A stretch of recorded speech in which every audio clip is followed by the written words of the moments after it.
दोस्तों, क्या आपने कभी एक ऐसी वेबसाइट या पोस्टर देखा है जिसे देखकर आंखों से सीधा खून निकलने का मन करे? कभी सोचा है ऐसा क्यों होता है? क्योंकि डिज़ाइन बनाने वाले ने उस एक रूल को इग्नोर कर दिया जिसे हमारा दिमाग हमेशा फॉलो करता है। जेस्टाल्ट प्रिंसिपल्स और गेस्टाल्ट प्रिंसिपल्स बहुत तरीके से।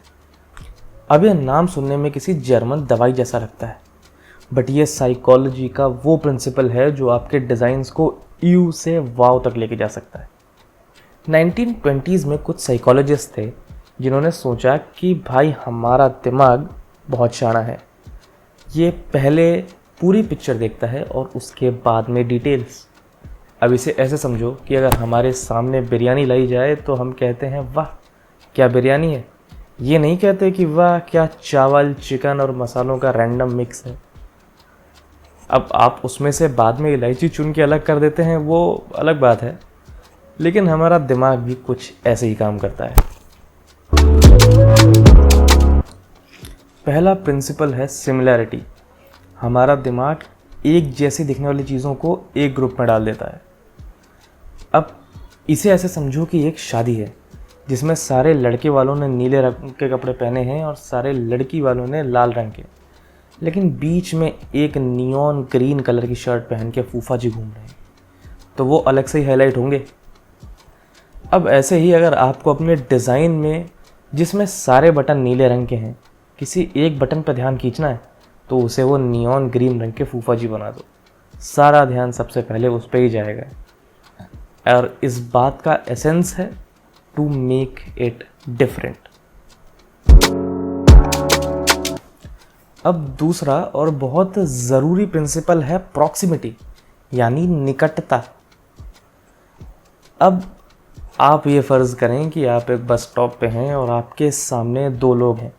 अगर वो पास पास खड़े होंगे तो आपको लगेगा कि वाह क्या पक्के दोस्त हैं या फिर पक्का कपल होंगे, लेकिन अगर वही 5 मीटर की दूरी पर खड़े होंगे तो आपको लगेगा कि या तो स्ट्रेंजर्स हैं या ऐसे जानी दुश्मन जो एक दूसरे की शक्ल भी नहीं देखना चाहते।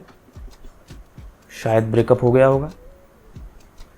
वैसे ही हमारा दिमाग भी पास दिखने वाली चीज़ों को एक साथ दोस्त की तरह देखता है। तो आपको भी अपने डिज़ाइन में उस टेक्स्ट और उस इमेज को पास पास रखना है ताकि आदमी का दिमाग उन दोनों चीज़ों को एक साथ एसोसिएट कर सके। खामखा उनका ब्रेकअप मत करें। अब तीसरा फैक्टर है कंटिन्यूटी। हमारे दिमाग को सीधी लाइन या रास्ते पे चलने की आदत है, और वो भी तब तक जब तक कोई रुकावट ना आ जाए। हमारे दिमाग को एकदम स्मूथ गाइडेड डिज़ाइंस पसंद हैं, बिल्कुल वैसे ही जैसे एक बूफे की लाइन में आप बिना सोचे समझे आगे बढ़ते रहते हैं, बिल्कुल वैसे ही आप एरोज़ और शेप्स का यूज़ करके किसी की नज़रों को वहाँ गाइड कर सकते हैं जहाँ आप करना चाहते हैं, बिल्कुल जैसे उस सब्सक्राइब बटन की तरफ। अब चौथा इम्पॉर्टेंट फैक्टर है क्लोजर। वो वाला नहीं जो आपको नहीं मिला, बल्कि वो वाला जिसे आप डिज़ाइन में यूज़ कर सकते हैं। अब इसका मतलब यह है कि हमारा दिमाग आधी अधूरी शेप्स को अपने आप फिल कर लेता है।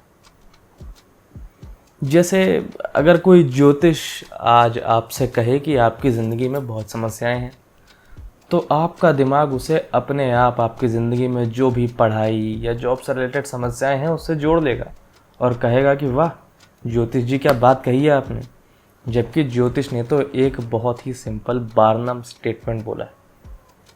वो एक बहुत ही जनरलाइज स्टेटमेंट है, लेकिन बाकी की कहानी आपके ब्रेन ने खुद ही फिलअप कर ली।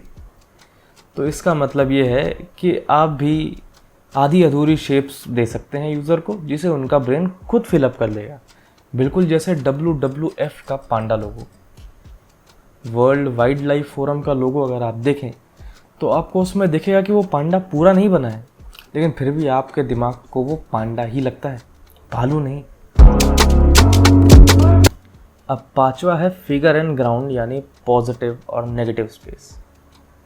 अब इसका मतलब ये है कि आपको ये बात चुननी पड़ेगी कि आपकी डिज़ाइन का हीरो कौन है और बैकग्राउंड डांसर्स कौन। वरना आपका डिज़ाइन बिल्कुल जंगल के बीच में कामोफ्लाज पहने आदमी की तरह खड़ा रखेगा जो दिखाई ही नहीं दे रहा है। और आखिरी में 2 बोनस टिप्स। पहला है सिंप्लिसिटी। ये बहुत आसान है, बस डिज़ाइन की खिचड़ी मत बनाओ वरना आपका यूज़र बिना खाए ही भाग जाएगा। और दूसरा है फेमिलियरिटी। आपका दिमाग उन चीज़ों को सबसे पहले नोटिस करता है जिन्हें वो जानता हो।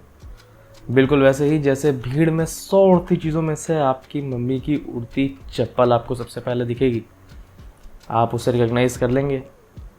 उसी तरह से आप ऐसे फेमिलियर एलिमेंट्स अपने डिज़ाइन में यूज़ करें जो यूज़र अपने रोज़मर्रा की ज़िंदगी में देखता हो, जिसे वो जल्दी से रिकॉग्नाइज करे और उस पर तुरंत क्लिक करे, much more than any other component in the design. So familiarity matters. तो अब जब अगली बार डिज़ाइन बनाना तो इन जस्टाल्ट प्रिंसिपल्स को हमेशा याद रखना और अपने यूज़र के दिमाग के साथ खेलना।